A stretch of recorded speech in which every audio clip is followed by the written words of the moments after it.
আজকের বৈশ্বিক বাস্তবতায় দুর্বল রাষ্ট্রের জন্য কোনো নিরাপত্তা নেই। ইউক্রেন একসময় ছিল বিশ্বের তৃতীয় পারমাণবিক শক্তিধর রাষ্ট্র, কিন্তু পরমাণু অস্ত্র ত্যাগ করে তারা বিশ্ব শক্তির প্রতিশ্রুতির উপর আস্থা রেখেছিল। ফলাফল, পরবর্তীতে ইউক্রেন রাশিয়ার আগ্রাসনের বিরুদ্ধে তেমন প্রতিরোধ করতে পারেনি।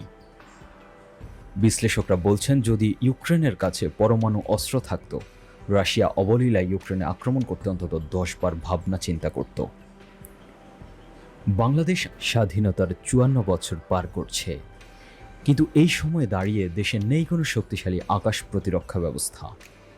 আছে স্বল্পমাত্রা চাইনিজ FM-90 মিসাইল সিস্টেম, তাও সীমিত পরিসরে।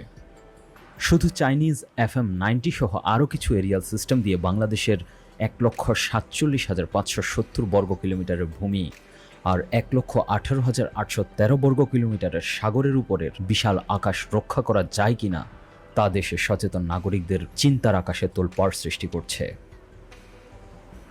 আমরা স্বাধীনতার পর থেকে আজ পর্যন্ত দেশে শুধু আমলাই বানিয়েছি, অথচ কত প্রতিভাবান বিজ্ঞানী আর প্রকৌশলীকে দেশের জন্য কাজ করার সুযোগ দিয়েছি কিনা সেই প্রশ্নের উত্তর আকাশে বাতাসে ভেসে বেড়াচ্ছে। পাশের দেশের non state actor Arakan army কিংবা মায়ানমারের জান্তা সরকার যদি ভুল করেও সারফেস টু সারফেস মিসাইল কিংবা বার্মার হাতে থাকা রাশিয়ার 4.5 জেনারেশনের সুখোই SU-30 অ্যাসামি বিমান দিয়ে বাংলার আকাশসীমা লঙ্ঘন করে, অথবা কেউ চরম উচ্চবিলাসের জন্য ঢাকায় মিসাইল ছুঁড়ে মারে, বাংলাদেশ কি তা ঠেকাতে পারবে? আমাদের কি সেই সক্ষমতা আছে? এমন প্রশ্ন ছুড়ে দিচ্ছেন নিরাপত্তা বিশ্লেষকরা।